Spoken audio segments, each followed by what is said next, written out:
when one pilot fought 64 Japanese planes. The Philippines, December 1941. The air was thick with humidity and fear. Smoke coiled from the nearby jungle where Japanese Zeros had rained fire on Clark Air Base. The ground shook with distant explosions. In the makeshift hangar, Lieutenant Antonio "Tony" Ramirez, a 26-year-old Filipino-American pilot, checked the gauges of his P-40 Warhawk. It was battered, patched together with parts from 2 destroyed planes. He wasn't supposed to fly today. The squadron was gone, wiped out in a surprise attack at dawn. He was alone. Ground crew had either fled, died, or hid. His fuel was half full.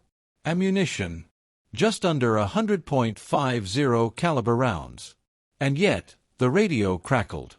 Incoming formation, multiple bogies. Southeast approach. Estimated 6 dozen fighters. Tony didn't flinch. His jaw clenched. 64 planes. And only one left to intercept them. He thought of Maria, his wife back in Manila, pregnant with their first child. She had begged him to flee before the invasion. But Tony stayed. Duty came before fear. And now it was his duty to die, or delay them. He clambered into the cockpit. "Mayday," he whispered to no one but God. "Just give me wings." 12 minutes later, 15,000 feet above Luzon. The sky darkened like a storm cloud had swallowed the sun. It wasn't weather, it was the swarm of Japanese Zeros. Tony leveled his P-40 behind the formation. Like wolves in tight formation, they were heading north toward a supply convoy on the river. If they made it, hundreds of troops would die. He inhaled sharply. One burst. Then run. He nosed forward, squeezed the trigger, his guns barked thunder. 1 Zero spiraled down in flames. Chaos erupted. The Japanese scattered, unsure where the fire had come from. Tony looped high, rolled over, and came back down like a hawk. 2, 3, 4 kills. But then they saw him. Now he was the hunted. His P-40 shuddered as bullets peppered his right wing. Smoke. Warning lights. Tony cursed and dropped altitude. A Zero was on his 6. He juked left, then hard right. The enemy overshot. He climbed again. Every second felt stolen from death. Then came the first hit to the fuselage. "Damn!" he shouted, wrenching the stick. Fuel poured from the rupture. He'd be dead in minutes. Yet something in him surged. Not fear. Not rage. Resolve. He imagined Maria, holding their baby one day, telling their child, "Your father didn't run." He made them remember him. Ground Command, Clark Base. Radio Officer Delgado watched the radar, jaw agape. "Sir, he's still in the air. He's bringing some of them down." The colonel leaned in. "How many?" 8. Maybe 9. Alone. It's suicide." But no one turned the radio off. No one looked away. Back in the sky. Smoke filled the cockpit. Tony's vision blurred. Oxygen mask torn. Altimeter spiraling. A bullet had torn through his shoulder. Blood soaked his flight suit. He wanted to pass out.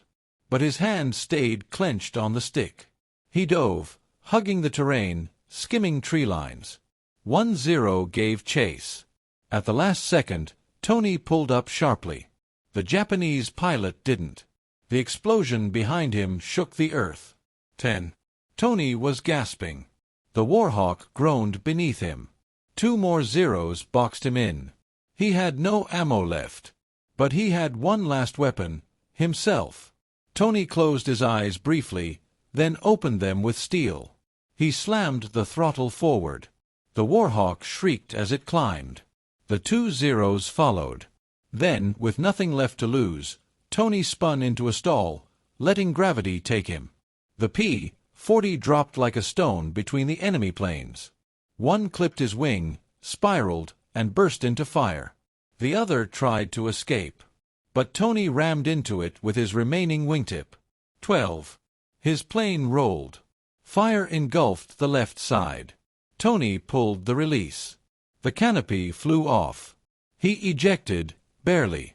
Hours later, jungle floor. Tony woke to the chirp of insects and the stink of burning oil. Pain shot through his shoulder, but he was alive. Parachute tangled in a tree. He cut himself free and fell hard. For 3 days, he crawled through the jungle, evading Japanese patrols, surviving on rainwater and crushed berries. By the time he was rescued by Filipino guerrillas, he was gaunt, bleeding, and nearly unconscious. 1 week later, Allied HQ, Manila, underground. Tony stood, arm in a sling, before a cluster of generals. "You engaged how many?" 64, Tony said, voice quiet. "Brought down 12. Damaged a few more." One general shook his head in disbelief. "We thought it was a myth. Just radio chatter. But Japanese records confirm the losses." Tony nodded slowly. "It wasn't heroism, sir. It was necessity. They were going to kill hundreds on that river." "And what made you go up?" another officer asked. Tony's lips barely moved. "Because no one else did." Tony Ramirez died of natural causes in 1989. His name never made headlines outside the Philippines. But his daughter, Ana Maria Ramirez, now a fighter pilot herself, stood before his grave one cloudless morning. She placed a single medal on the tombstone, a replica of his distinguished flying cross. "I still tell them your story," she said, touching the stone. "They think it's legend. But I tell them, one man, one plane, can still change the course of history." She looked to the sky. "And they remember you, Dad. They always will." The end.